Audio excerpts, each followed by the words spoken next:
नमस्कार दोस्तों, खुलेआम के इस सत्र में आपका स्वागत है। मेरा नाम राकेश साल्वे है और आज मैंने सोचा कि मैं आपसे कुछ अ, अपनी पर्सनल बात या जो मुझे लगता है वो विचार आपके साथ शेयर करूं।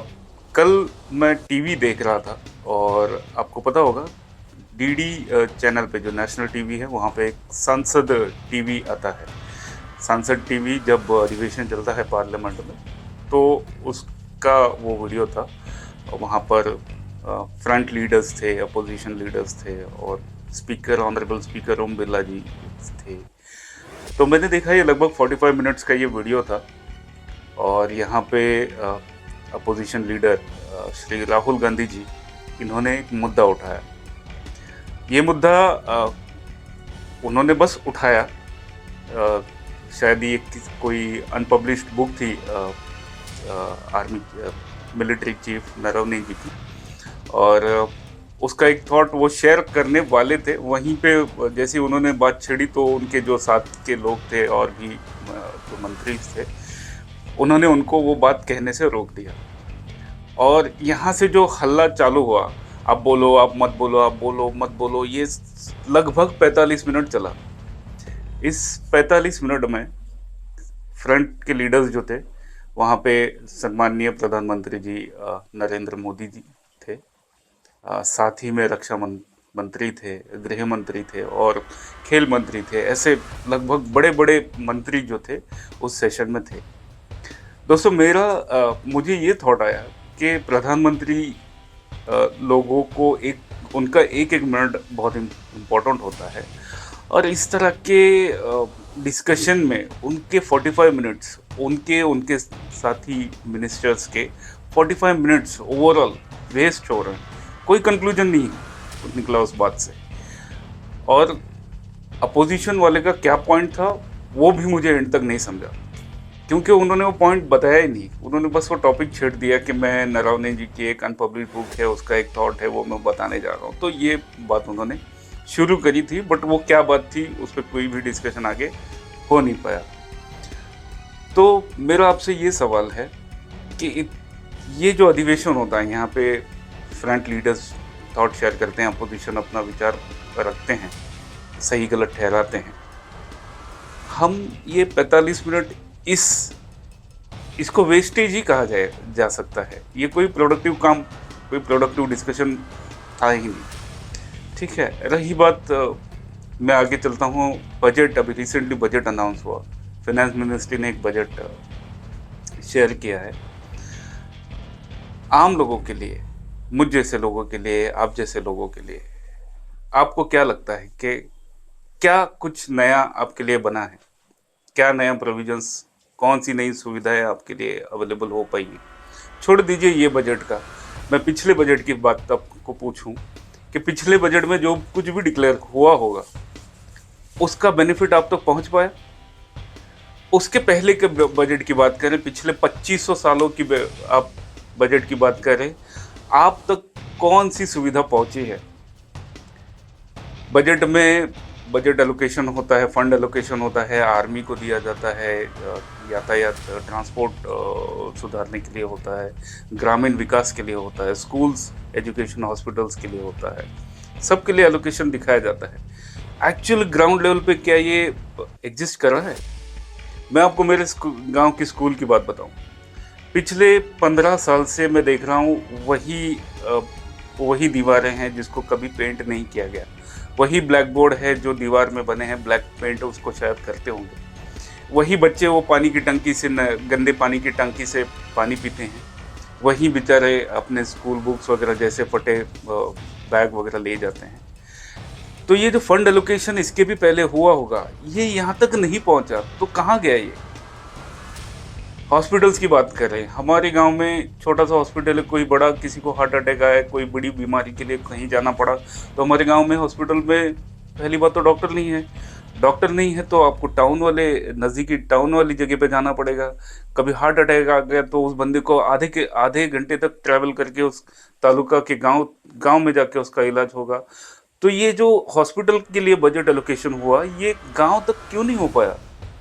जो मशीनरीज, जो मेडिकल इक्विपमेंट्स तालुका वाले हॉस्पिटल में हैं वो गांव-गांव तक क्यों नहीं गए?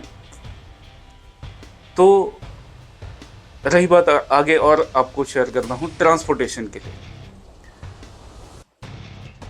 ट्रांसपोर्टेशन में आप और हम पब्लिक ट्रांसपोर्ट कितना इस्तेमाल करते हैं? मैं मुंबई जैसे सिटी में रहता हूँ, तो मैं कहूँगा कि मैं बसेस तो इस्तेमाल नहीं करता हूँ, बट ट्रेन एक मेरे लिए हो सकता है कि गवर्नमेंट की प्रोविज़न से किया प्रोवाइड किया हुआ ट्रांसपोर्टेशन मीडिया है, मोड है।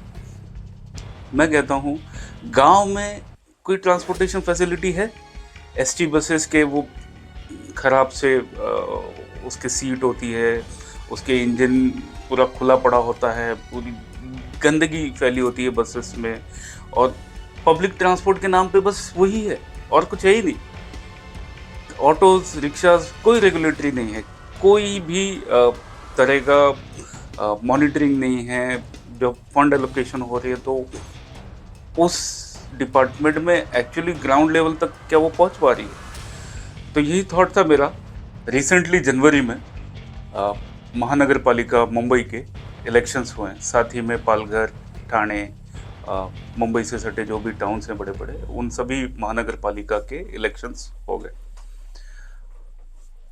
आप और मैं, हम जैसे जो कॉमन लोग हैं, हमने हमारी जो भी नेता है हमारे एरिया के, उनको हमने वोट दिया था।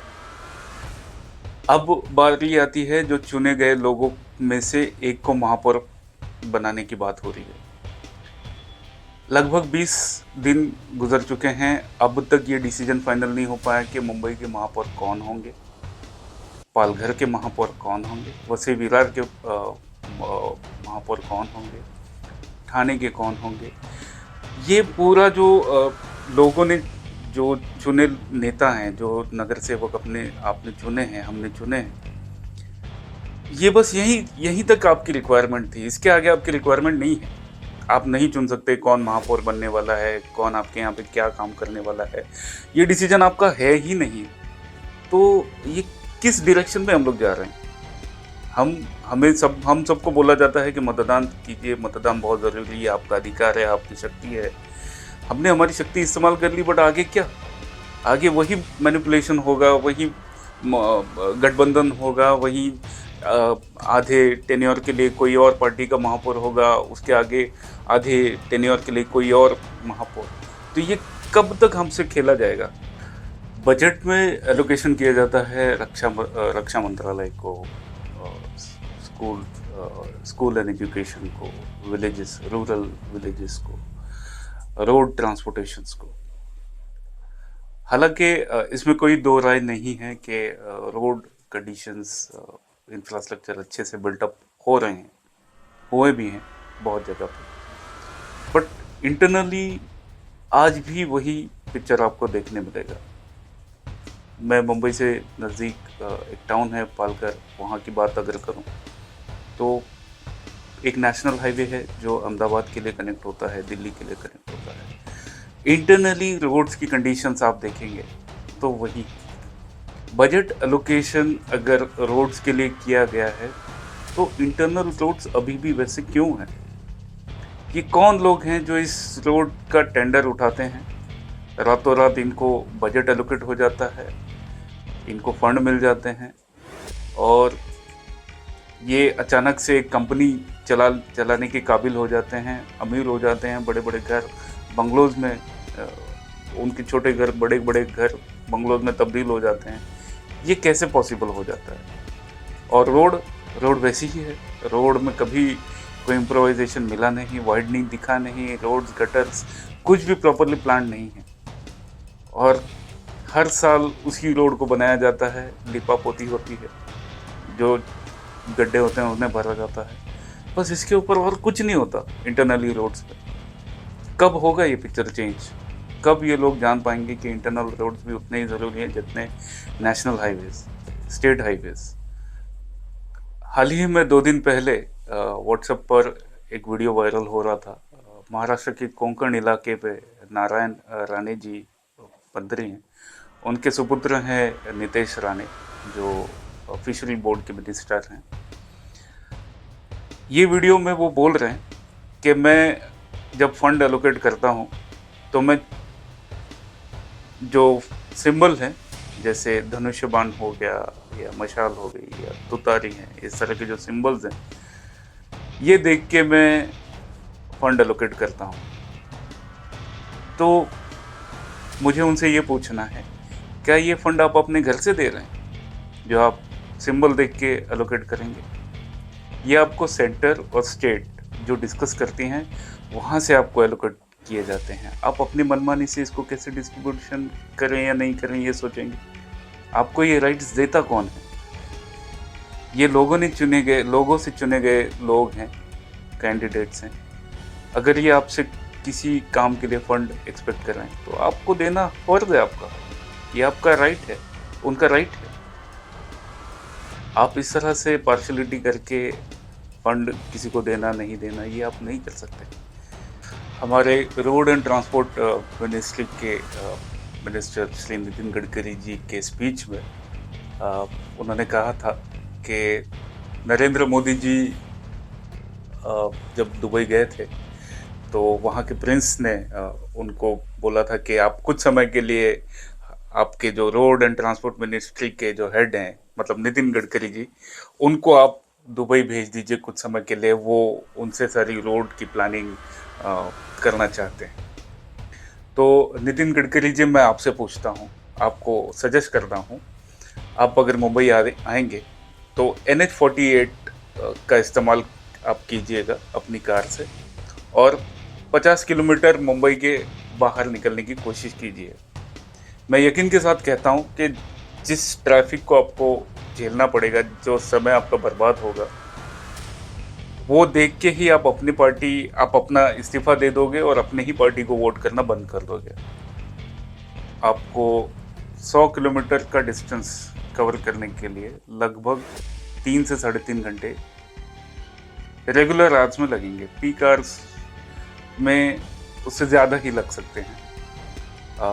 बाकायदा आपको रिवर्स ट्रैफिक का सामना ना करना पड़े, और जो ऊपर नीचे गड्ढे हैं, रोड के बीच जो पत्थर मिट्टी गिरी पड़ी होती है, धूल मिट्टी, उसका आपको सामना ना करना पड़े, तब भी आपको 3 से 4 घंटे लगेंगे। और गडकरी जी, आपसे मैं पूछता हूँ कि अगर आपका एथेनॉल प्रोडक्शन अगर हो चुका होगा, आपका टारगेट्स अगर अचीव हुआ होगा, तो कृपया करके हमें अनमिक्स्ड पेट्रोल देने की कोशिश कीजिए, ताकि हमारी गाड़ी भी सही सलामत चल पाए, उसमें ज़्यादा मेंटेनेंस की दिक्कतें ना आए। तो ये मेरी सोच थी, जहाँ पे मुझे लगा कि आम आदमी इन सारी चीज़ों के बारे में नहीं सोचता, और ये बहुत हाई टाइम है कि उन्हें सोचने की ज़रूरत है, उन्हें आगे बढ़ने की ज़रूरत है, अपनी वॉइस रेज़ करने की ज़रूरत है। आप भी जब भी मौका मिले, जब भी कोई आपके पास साधन हो, प्लेटफॉर्म हो, आप अपनी आवाज़ रखिए, आवाज़ रेज़ कीजिए, और हो सकता है रातों रात चीज़ें चेंज ना हो, बट आपकी आवाज़ उठाने से ये डेफिनेटली एक ना एक दिन एक अच्छे भारत की तरफ हम बढ़ेंगे। बहुत बहुत धन्यवाद।